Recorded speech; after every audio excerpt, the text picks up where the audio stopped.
தாந்திரா என்கின்ற ஒரு புத்தகத்தில் ஓஷோ சொல்லுகிறார், சோகமாக இருக்காதீர்கள். உங்கள் வாழ்க்கையில் நீங்கள் செய்யக்கூடிய ஆகப்பெரிய குற்றம் சோகமாக இருப்பதுதான். மகிழ்ந்திருங்கள், மகிழ்ச்சியாக இருங்கள். மகிழ்வதற்கான வாய்ப்பை தேடாதீர்கள்.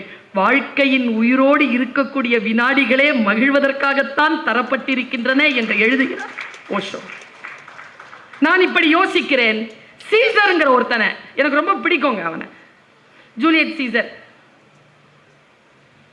நான் ஒரு மோட்டிவேஷனல் ஸ்பீக்கர்.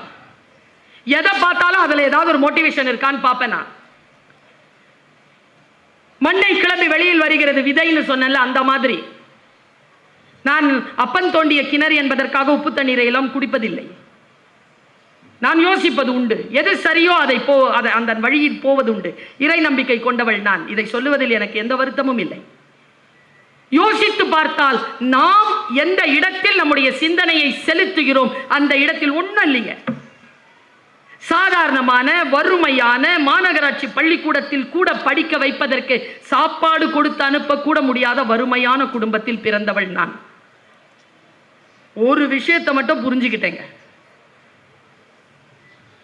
ஒரு விஷயம்தான் என் ரகசியம். பெரிய விஷயம் எனக்கு, உங்களுக்கு சின்ன விஷயம். திருடாதே பாப்பா, திருடாதே. வறுமை நிலைக்கு பயந்து விடாதே. திறமை இருக்கு, மறந்து விடாது. எப்போ? 10 வயசுல கேட்ட பாட்டு, 14 வயசுல கேட்ட பாட்டு.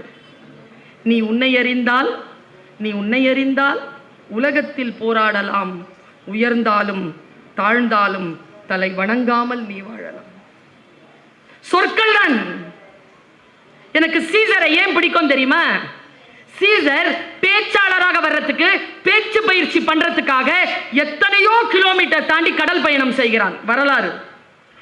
போகும்போது கடற்கொள்ளையர்கள் பிடிச்சிடுறாங்க அவனை. அவன் ஒரு தளபதி, அவ்வளவுதான். கடற்கொள்ளையர்கள் பிடித்தவுடன் அவனுடைய சின்ன அந்த இடத்துல நடந்த ஒரு சின்ன விஷயத்தை மட்டும் சொல்லிடுறேன். உங்களில் யாரெல்லாம் சீசருடைய மனநிலையோடு இருக்கிறீர்கள்னு பாருங்க. அவ்வளவுதான், லைஃப் முடிஞ்சது. கடற்கொள்ளையர்களால் பிடிச்சி இழுத்துட்டு போறாங்க, கூட 18 பேர். அவன் சொல்றான், இவர் தளபதி. சரி, 20 டாலன்ஸ், 20 டாலண்டுகளை கொடுத்து உன் தலைவனை கூட்டு போ. சார் 12 நாள் ஆகும் போகிறதுக்கு. போயிட்டு வா, உயிரோடு வச்சுருக்கோம். 12 நாள் முடிஞ்சிருச்சுன்னா போகிறதுக்கு 12, வரதுக்கு 12, 24 நாள் முடிஞ்சிருச்சுன்னா கொலை பண்ணிவிடுவோம். அப்போ சிரிச்சுக்கிட்டே சொன்னானா சீசர், யோ பிடிச்சிட்ட, என்ன 20 டாலண்டுங்கிற, ஒரு 50ஆவது கேளுடா டே, 20 கேட்குற, சரி 50. போனாங்க. அவன் வரலாற்று ஆசிரியர்கள் எழுதுகிறார்கள், அவர்கள் திரும்பி வருகின்ற வரைக்கும் அவன் அந்த கப்பலிலே ஒரு அடிமை போலவே இல்லை, ஒரு அதிகாரியாகவே வாழ்ந்தான். அவன் எல்லார்கிட்டையும் சொல்றான், என்னை கொன்னுடுங்கப்பா, இல்லைன்னா அவங்க வந்துட்டு நீ என்னை விட்டுட்டேன்னா அவங்க எல்லாரையும் நான் கொன்னுடுவேன்னு சொல்லியிருக்கான்.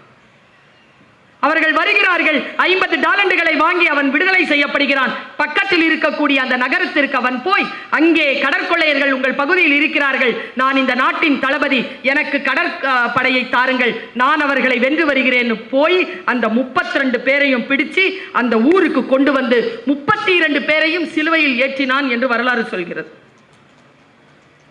What a man, what a hero. நீங்களும் நானும் தான்.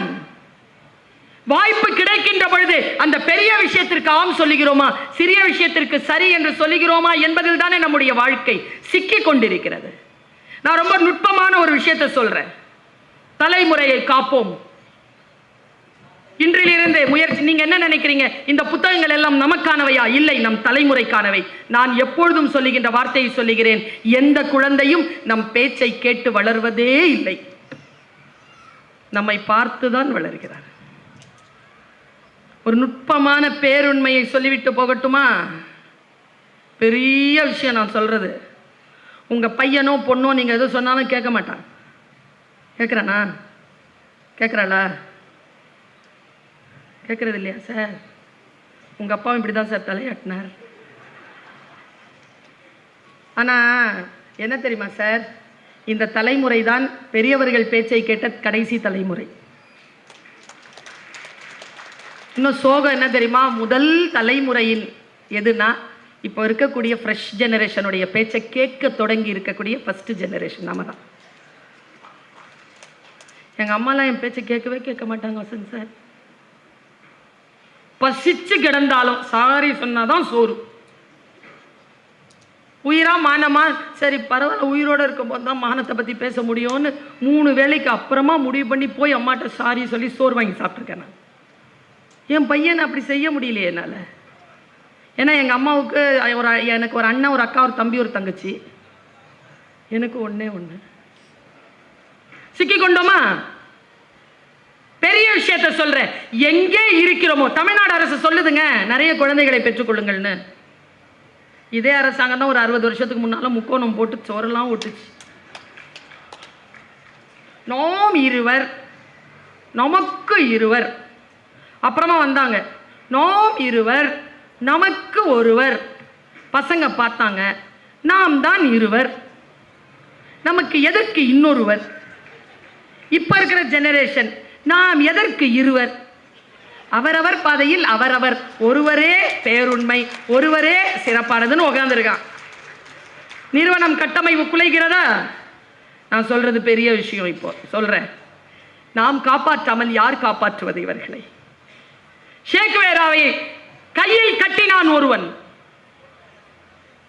தூக்கில் போடுவதற்கு முன்னால் அவன் கை கட்ட பொழுது கையை கட்டிய அந்த இளைஞனை பார்த்து ஷேக்வேரா இப்படி சொன்னான், உனக்காகவும் சேர்த்துதானடா போராடினேன்.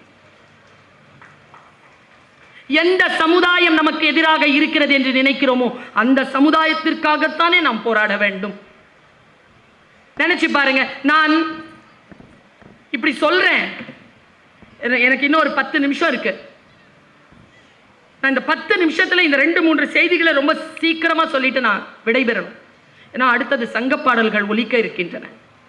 என் பேச்சு எவ்வளவு முக்கியமோ தமிழ் கேட்பது, பாடல்கள் கேட்பது அவ்வளவு முக்கியம் என்று கருதுபவள் நான். பாருங்க, நானும் ரீல்ஸ் பார்த்துக்கிட்டே இருந்தேன். ரீல்ஸ் பார்த்து திடீர்னு ஒரு 30 செகண்ட் ரீல், 30 செகண்ட் என் வாழ்க்கையை மாற்றிய ரீல். அது ரீல்னு சொல்ல முடியாது, ரியல். REEL இல்ல, REAL, ரியல். ஒரு வெள்ளைக்காரன், அது நம்ம நாட்டில் எடுக்கல, வெள்ளைக்காரன். அவன் இப்படி நடந்து போறான், கையில கேமரா, நடந்து போறான். அவனுக்கு பின்னால் அவனை போட்டோ எடுக்கிறான் ஒருத்தன், அவனை கேமரா எடுக்கிறான். 2 கேமராவும் நமக்கு போகுது முன்னால. அவன் நேரம் ஒரு நதி இருக்கு, அந்த நதி கிட்ட போறான். என் வாழ்க்கையில மாற்றம் நிகழ்ந்தது. உங்க வாழ்க்கையில மாற்றம் நிகழ்தான்னு பாருங்க, இல்லைன்னா நிகழும். பேரன்பு கொண்டவர்கள் நாம், அறம் சார்ந்தவர்கள் நாம், நிகழும். தமிழ் படித்தவர்கள் நாம், நிகழும். தமிழர்கள் நாம், நிகழும். வரா ஒரு ஆத்த, ஒரு சின்ன படகு வச்சு அவனை ஆற்ற கடந்து விடுறாங்க. ஆற்றுக்கு நடுவில் ஒரு கல், பெரிய பாறை. அந்த பாறையில் ஏறி உட்காந்துட்டான். அவன் இப்படி ஷூட் பண்ணுறான். ஒரு பெரிய ஒரு மரம், அந்த மரத்தை ஷூட் பண்ணிகிட்டே இருக்கிறான். திடீர்னு அவனுடைய பேக் பேக்கில் திறக்கிறான். இதெல்லாம் 10-12 செகண்டில் முடியுது. பேக் பேக் திறந்து ஒரு பெரிய ஒரு போர்வை எடுத்தான். அது வந்து ஒரு பச்சை கலரில் இலையெல்லாம் சேர்த்த போர்வை. அதை அப்படியே போத்திக்கிட்டான் மேலே. பார்த்தா அவன் மனுஷ மாதிரியே இல்லை, ஒரு மரம் அங்கே கிடக்கிற மாதிரி இருக்கு. அதுக்குள்ளேருந்து அவன் கேமரா செட் பண்ணிட்டான். அந்த கேமராவில் நமக்கு காட்டுறான் ஒரு பேருண்மையை. அதை வெளியிலேருந்து ஒருத்தன் பிடிச்சிட்டு இருக்கான். அந்த கேமராக்காரன் மறைஞ்சு நின்று அதை பிடிச்சிட்டு இருக்கான். ஒன்றும் இல்லைங்க, ஒரு பறவைங்க, பெரும் பறவை கூட்டம் வந்து உட்காருது. அதில் ஒரு பறவை, அது கிட்ட பார்க்கும்போது தான் பால் இருந்தது. பெரிய சிறகுங்க, இப்படி பறந்து வருதுங்க. அது ஸ்லோ மோஷனில் காட்டுறான். பறந்து வருது, வந்துட்டு இப்படி வட்டம் அடிக்குது. மறுபடியும் போய் உட்காந்துருச்சு. மறுபடியும் வருதுங்க, மறுபடியும் போய் உட்காந்துருச்சு. ஒரு 3வது செகண்ட் வந்ததுங்க. வந்துட்டு அப்படியே தலையை அப்படி உள்ள எடுத்துச்சு பாருங்க. சலுக்குன்னு இவ்வளோ பெரிய மீனுங்க வாயில் பிடிச்சிருச்சு. மீன் இப்படி துள்ளுது. அப்படியே போய் அது மரத்தில் கிளையில் உக்காந்துட்டு தலையில் இருந்து வாயில் இருந்து அதை எடுத்து காலில் பிடிச்சிருச்சு. காட்டுறாங்க, எனக்கு உடம்பெல்லாம் அதிருது. காட்டுறான், அந்த வால் அசைது, வாய் திறந்து மூடுது அந்த மீனுக்கு. இந்த பறவை இருக்குல்ல, என்ன நினைச்சு தெரியல, கால் தாங்க பிடிச்சிட்டு இருக்கு அந்த மீனை. கண்ணு இங்கே தானே இருக்கும் அதுக்கு, 2 கண்ணு. இப்படி பார்த்துச்சிங்க. அதை பார்த்து காலை இப்படி பிடிச்சது. என்ன நினைச்சுன்னு தெரியல, வாயில மறுபடியும் பிடிச்சிருச்சு மீனை.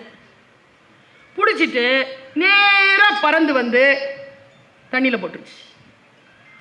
இவன் இருக்கிறானே ஃபோட்டோகிராஃபர், அந்த சினிமாட்டோகிராஃபர் எமகாதக, அவன் அந்த பறவையை விட்டுட்டு அந்த மீனை பிடிச்சாங்க ஃபோட்டோ, அந்த கேமராவில் அதை காணொலியாக அதை பிடிக்கிறான்.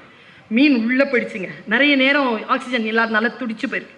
துடிச்சு போய் கீழே போயிடுச்சு. கீழே போய் மறுபடியும் உயிர் பெற்று அப்படியே வருதுங்க. மேலே வந்துட்டு இப்படி நின்று ஆடிக்கிட்டே இருந்ததுங்க. நின்னபடியே நீந்திக்கிட்டே இருக்கிற அடுத்த செகண்ட்ங்க 27வது 6வது செகண்ட்ல அதனுடைய பின்புறத்துலேருந்து கட கட கட கட கடன்னு முட்டை வருதுங்க.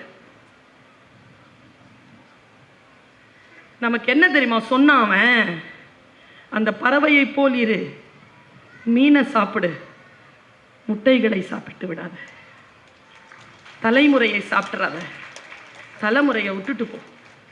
தலைமுறைக்கானதுதான் எல்லாம்.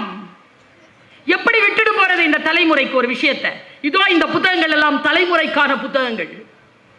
குழந்தைகளை இன்றைக்கு இந்த புத்தாண்டு அன்றைக்கு இன்றைக்கு ஃபேமிலியோடு வந்தவர்கள் பெரும் பாக்கியம் செய்தவர்கள்.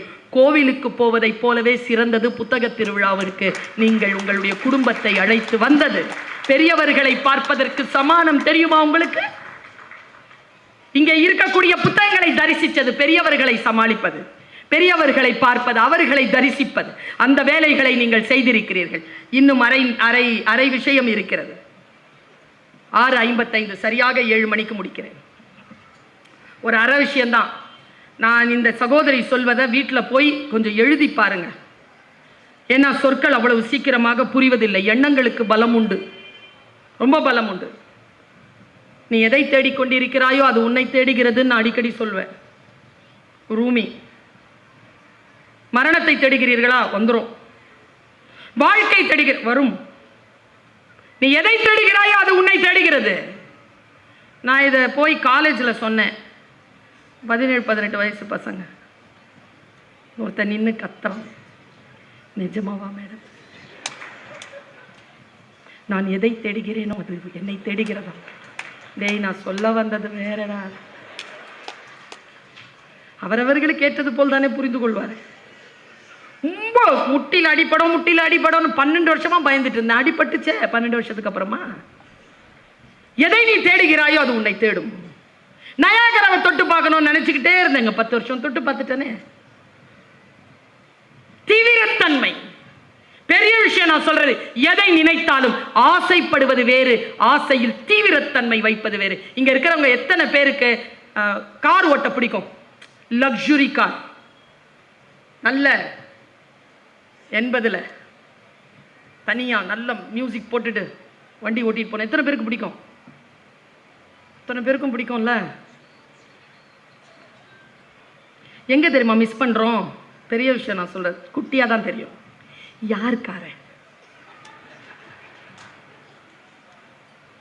அதுல டீட்டெயிலிங் இல்லைன்னா கார் கொடுக்கும் இயற்கை.